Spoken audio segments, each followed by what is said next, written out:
আসসালামু আলাইকুম, সবাইকে শুভেচ্ছা জানাচ্ছি। মাসুম মাহবুব দেখছেন ওপেন দ্য ইউটিউব চ্যানেল এবং মাসুম মাহবুব ফেসবুক পেজ। আমার স্টুডিওতে এই মুহূর্তে বিদ্যুৎ নাই। আহ ব্যাকআপে চলছে। রুম গরম হতে শুরু করছে আরকি। কি করব? দেশ ছেড়ে চলে যাবো কিনা আবার বুঝতেছি না। এমন এক দেশে আসছি যে দেশে বিদ্যুৎ নিয়ে আমাদের সারা জীবন ভোগান্তির মধ্যে পড়তে হচ্ছে। সারাদিনই বিদ্যুৎ যাচ্ছে আর আসছে, যাচ্ছে আর আসছে। মানে বিদ্যুৎ থাকার চেয়ে বেশিরভাগই চলে যাচ্ছে। ৫৪ বছর ধরে এই দেশ কতটুকু এগিয়েছে আমাদের বিদ্যুৎ ব্যবস্থার দিকে আর হাসপাতালের দিকে তাকালে বুঝতে পারবেন। তারপরেও আমরা আছি কি নিয়ে জানেন? খাম্বা আর গুপ্ত শব্দ নিয়ে।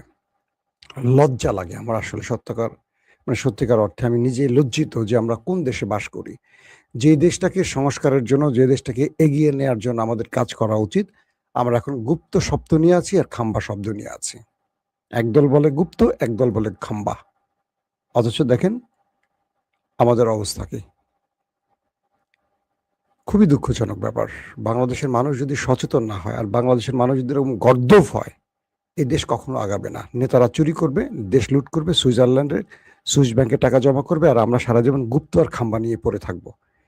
এইজন্য দেশের মানুষের জন্য আসলে আর মানে কি বলবো, ভালোবাসাটা কমে যাচ্ছে আস্তে, আস্তে। দর্শক, চলেন আমরা আসলে যে খবর দেওয়ার জন্য এসেছি সে খবরে যাই। সবাই শুনতে এবং দেখতে পাচ্ছেন। ভাই হাদী সম্পর্কে কিছু বললেন।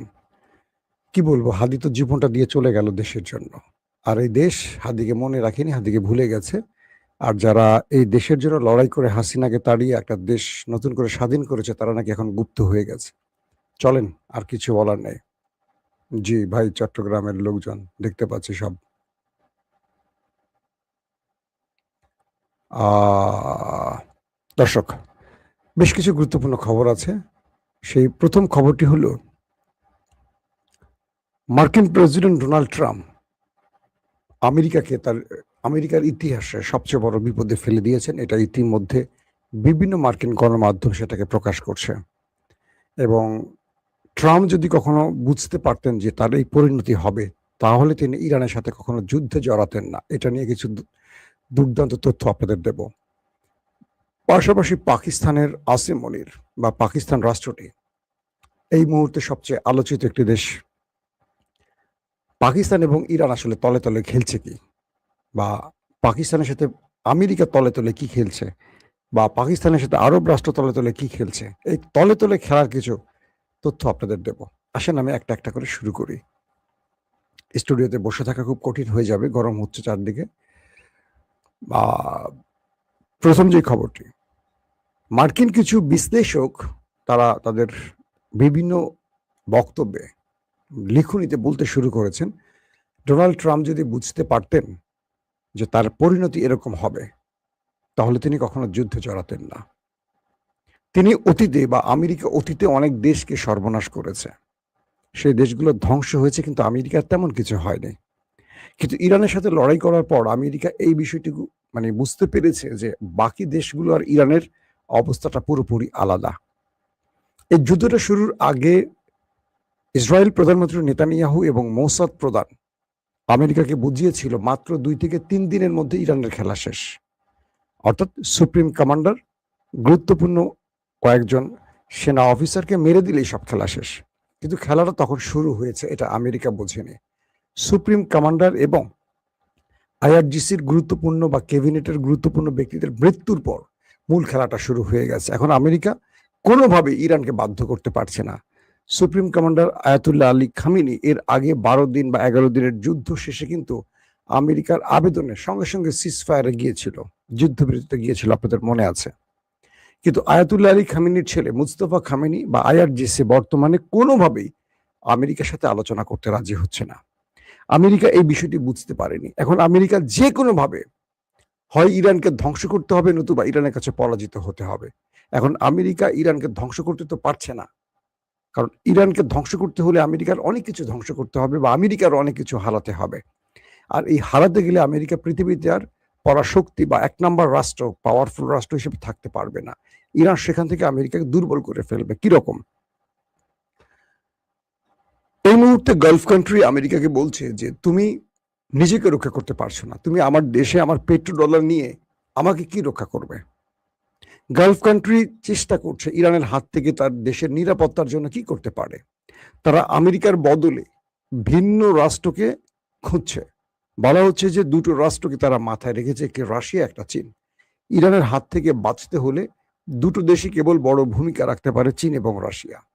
আর আমেরিকা কেন পারবে না? কারণ আমেরিকাকে এই 40 দিনের যুদ্ধে যে ধোলাইটা ইরান দিয়েছে গালফ কান্ট্রির ভিতরে, আমেরিকার যত প্রতিরক্ষা ব্যবস্থা আছে, সামরিক বড় বড় স্থাপনা আছে, আমেরিকার যুদ্ধ বিমান আছে, আমেরিকার F-35 আছে, আমেরিকার রিফুয়েলিং ট্যাঙ্কার আছে, আমেরিকার কি বলবে প্যাট্রিয়ট কিংবা থার্ড আছে প্রতিরক্ষা ব্যবস্থা, আমেরিকার যেই কি বলবো যে মধ্যপ্রাচ্যকে রক্ষায় যে তাদের প্রতিরক্ষা আরো যে ব্যবস্থাগুলো আছে, রাডার সিস্টেম থেকে শুরু করে সবই ধ্বংস করে ফেলেছে ইরান। অর্থাৎ আমেরিকার যুগের পর যুগ ধরে গালফ কান্ট্রিতে নিজেকে যে শক্তিশালী অবস্থানে তৈরি করেছে, নিজের যে প্রতিরক্ষা বহু তৈরি করেছে, সবকিছু তছনছ করে দিয়েছে ইরান মিসাইল এবং ড্রোন দিয়ে। এখন গালফ কান্ট্রি এটুকু বুঝতে পারছে যে আমেরিকা কখনো ইরানকে ঠেকাতে পারবে না। আমেরিকা 40 দিনে সেই পরীক্ষায় ফেল করে গেছে। এখন ইরানকে যখন হিংস দেয়া হচ্ছে যে আমাদেরকে কি বলে চীন এবং রাশিয়ার কাছে, যখন গালফ কান্ট্রি গোপনে ছুটতে শুরু করেছে ইরানের হাত থেকে বাঁচার জন্য, তখন চীন বলে দিয়েছে যদি আমাদেরকে ডাকো তাহলে আমাদের কিছু শত্রু আছে। কিরকম? যে তোমরা যে তেল বিক্রি করবে পৃথিবীব্যাপী, এটা ইউয়ানে বিক্রি করতে হবে, তোমরা ডলারে বিক্রি করতে পারবে না। আবার আমেরিকা টিকে আছে কিভাবে? আমেরিকা টিকে আছে তার মিত্রদের যত রিজার্ভ সব ডলারে আছে, রিজার্ভ হিসেবটাই করা হয় ডলারে।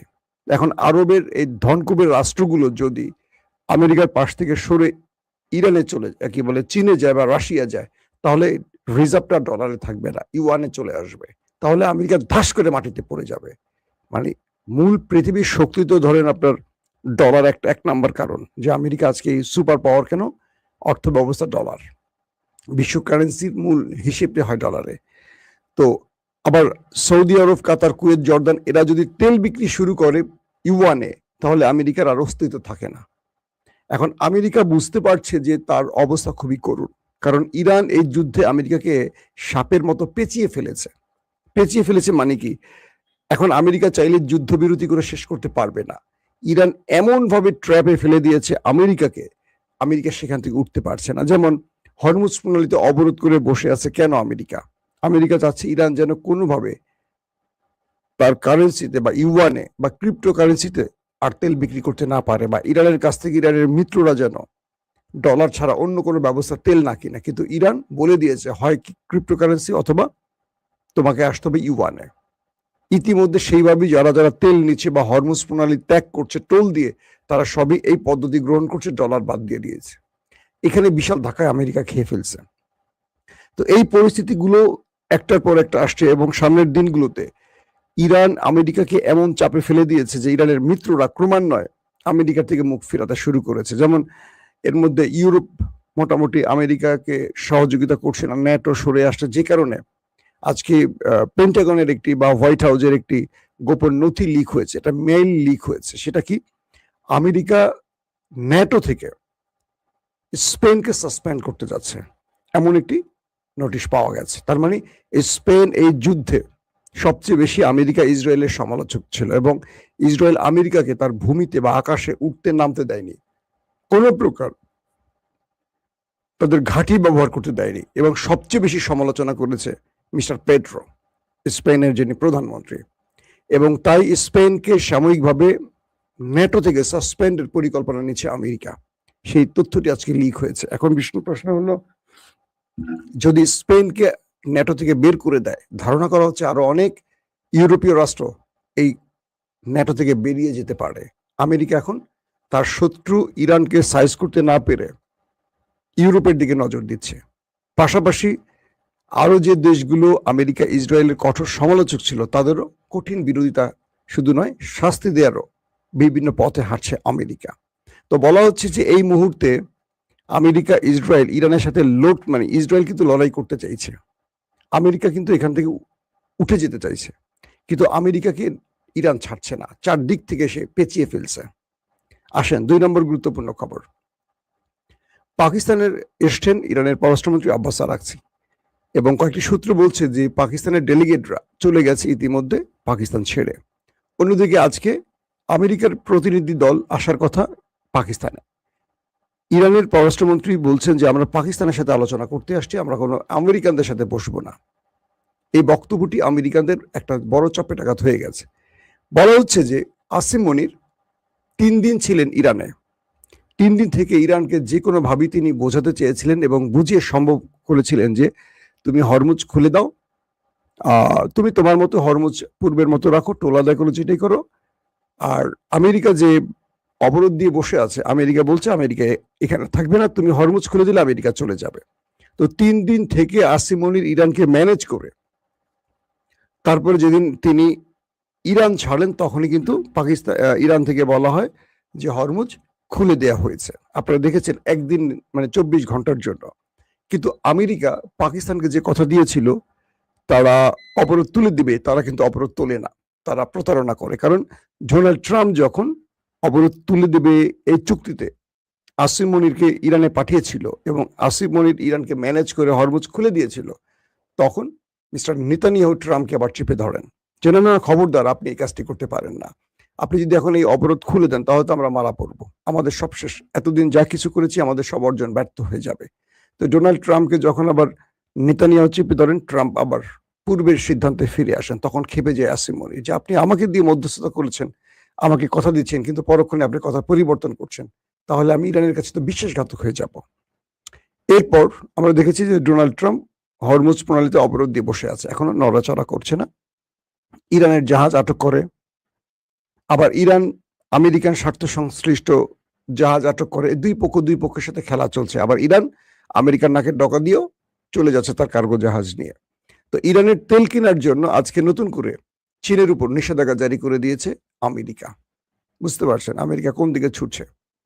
তো এই অবস্থায় আজকে নতুন যে খবরটি এসছে যে ইরান বা আব্বাস আরাকচি পাকিস্তানে এসে তাদের বক্তব্যগুলো তুলে ধরেছে পাকিস্তানের কাছে যে তোমরা সিদ্ধান্ত নিচ্ছ, ভালো নিচ্ছ, আমাদের জন্য করছো বা বিশ্বের শান্তির জন্য করছো, কিন্তু তোমরা মধ্যস্থতা করো আর যেটাই করো আমেরিকাকে আগে রাজি করাবে। শুধু বিষয়টা এরকম না, আমেরিকা তার কথার উপর ঠিক থাকবে কিনা। কারণ আমেরিকা সকালে একটা বিকালে একটা বলে, ট্রাম্প কি পৃথিবীর কেউ বিশ্বাস করে না। তো এই লোককে দিয়ে তোমরা কেন এই মিশনে নেমেছ। তো এছাড়া আরো যে ইরানের কিছু পরিকল্পনা আছে সেই বিষয়গুলো পাকিস্তানকে বলা হয়েছে এবং ইরান স্পষ্ট বলে দিয়েছে পাকিস্তানকে যে আমরা নিউক্লিয়ার ইস্যুতে আমেরিকার সাথে কোনো কথা বলতে রাজি না। আমরা যদি কথা বলি আগামী দিনগুলো কি হবে, যুদ্ধবিরতির ফলে অর্থনৈতিক ব্যবস্থা হবে, হরমুজ প্রণালী ইস্যুতে টোল এগুলো নিয়ে কথা বলতে চাই। আমাদের উপর নিষেধাজ্ঞা যেগুলো আছে গত 40-50 বছর ধরে, এগুলো উঠাবে কি করে, আমাদের সারা পৃথিবীতে যে বিলিয়ন ডলার ফ্রিজ হয়ে আছে এগুলো ফেরত দিবে কিভাবে, আমাদের ক্ষতিপূরণ কিভাবে দিবে, এগুলো নিয়ে আমরা আলোচনা করতে চাই। আমেরিকা যে আমাদের সাথে নিউক্লিয়ার বিষয়ে যে আলাপ করতে চায় এই বিষয়ে আমরা কোনো কথা বলতে চাই না। যদি আমেরিকা নিউক্লিয়ার বাদ দিয়ে অন্য কোনো প্রসঙ্গে কথা বলতে চায় সেই প্রসঙ্গের প্রস্তাবনা আমাদের কাছে পাঠাও। আমরা তোমাদেরকে যে প্রস্তাবনা দিয়েছি এর অ্যাকচুয়ালি আমরা এদিক ওদিক যাব না। অর্থাৎ ইরান তার অবস্থাটা পাকিস্তানকে জানিয়ে দিয়েছে। এখন পাকিস্তান সেই ব্যাখ্যাগুলো পাঠাবে আমেরিকার কাছে। এখন আমেরিকা যদি রাজি থাকে তাহলে কিছু একটা হবে, আর যদি রাজি না থাকে, আমেরিকা যেভাবে মধ্যপ্রাচ্য চারদিক থেকে ঘিরে ফেলছে, একটার পর একটা রণতরী তাদের আসছে, তাদের যুদ্ধ বিমান আসছে, তাদের রিফুয়েলিং ট্যাঙ্কার। আজকে আমি আপনাদের বিকেলের খবরে বলে দিয়েছি যে 25টি রিফুয়েলিং ট্যাঙ্কার কেবল ইসরায়েলি নেমেছে বেনগরিয়ান বিমানবন্দরে। সৌদি আরব, কুয়েত, কাতার, আরব আমিরাতে প্রচুর যুদ্ধ বিমান ঢুকছে, প্রচুর রিফুয়েলিং ট্যাঙ্কার ঢুকছে, ড্রোন ঢুকছে, বিভিন্ন ইকুইপমেন্ট ঢুকছে, প্রচুর অস্ত্র ঢুকছে। অর্থাৎ বলা হচ্ছে যে আমেরিকা একদিকে আলোচনার কথা বললেও পুরো মধ্যপ্রাচ্যে আরেকটি ক্যান্টনমেন্ট তৈরি করার কাজ করছে এবং প্রচুর সেনা ঢুকছে, কমান্ডো ঢুকছে, প্যারাট্রুপার ঢুকছে। এদেরকে নিয়ে আমেরিকা একটা বড় অ্যাডভেঞ্চারে যাবে, এটা মোটামুটি নিশ্চিত হয়ে গেছে। তো এই পরিস্থিতির মধ্যে ইরানের জাতীয় নিরাপত্তা প্রধান ইব্রাহিম সাহেব বলেছেন যে আমরা আমেরিকার সাথে আর কোনো আলোচনায় বসবো না, আমেরিকা হরমুজ ছেড়ে দেবে, এটাই চূড়ান্ত সিদ্ধান্ত। এবং হরমুজ ইরানের, এখান থেকে ইরান টোল আদায় করবে, ইরান যার কাছ থেকে টোল আদায় করবে আবার কারো কাছ থেকে মন চাইলে করবে না, সেটা ইরানের সিদ্ধান্ত। কিন্তু এখান থেকে আর কোনো বিষয় ইরানের আমেরিকার কাছ থেকে আর কোনো অনুমতি প্রয়োজন হবে বা আমেরিকার সাথে কোনো বিষয় সমঝোতা করবে এরকম না। যদি আমেরিকা চায় যুদ্ধ করতে, আমরা প্রস্তুত আছি। তবে আমেরিকাকে যুদ্ধে আসতে হবে লং টাইম প্রসেসে, শর্ট টাইমে না।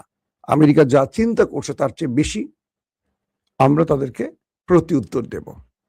তো এই বিষয়গুলো এখন আবারও আমেরিকার জন্য টেনশনের কারণ হয়ে গেছে। অন্যদিকে ইসরায়েল লেবাননে এখন আক্রমণ চালাচ্ছে। ট্রাম্প ৩ সপ্তাহ যুদ্ধবিরতি ঘোষণার পরও লেবাননে থেমে থেমে দক্ষিণাঞ্চলে সাউথ লেবাননে ওই দেশটি এখন হামলা করছে। তাই লেবাননরা বলছে যে এই যুদ্ধবিরতির কোনো অর্থই নেই। একদিকে যুদ্ধবিরতি বলছে, অন্যদিকে হামলা করছে। তো এই সবকিছু মিলে আজকে একটি তথ্য দেখলাম, প্রায় ২,০০০-এর অধিক লেবানিজকে হত্যা করেছে নেতাকাকুর দেশটি। ৭,০০০-এর অধিক আহত, ১ মিলিয়ন মানুষ দেশ ছাড়া। এই পরিস্থিতির মধ্যে আসলে কোনোভাবে শান্তি চুক্তি সম্ভব নয় বলে দিয়েছে লেবানন। তো ইরান এই মুহূর্তে একদম হার্ড লাইনে আছে। যদি যুদ্ধ চাও আসো, যুদ্ধ করো। আর যদি মনে করো তুমি আলোচনা করতে চাও, পূর্বেই আগে আমার শর্ত মানো। কি কি তুমি শর্ত মানতে রাজি আছো সেটা আগে আমাকে জানাও। তবে নিউক্লিয়ার ইস্যুতে আর কোনো কথা হবে না। এটা ইরান যেই পর্যায়ে রেখেছে সেই পর্যায়ে থাকবে। এটা লম্বা প্রসেস। এটা একদিনই বন্ধ করে দিবে, একদিন এটা করবে, এটা সম্ভব নয়। তার মানে আমরা এটুকু বুঝতে পারছি যে পাকিস্তান সফর থেকেও বড় কিছু আসছে না। তবে আসিম মনির চেষ্টা করছেন দুই পক্ষকে যে কোনো ভাবেই হোক রাজি করিয়ে একটা ফলপ্রসূ আলোচনার মাধ্যমে যুদ্ধটাকে বন্ধ করার জন্য। প্রত্যেকে ভালো থাকবেন। আল্লাহ হাফেজ।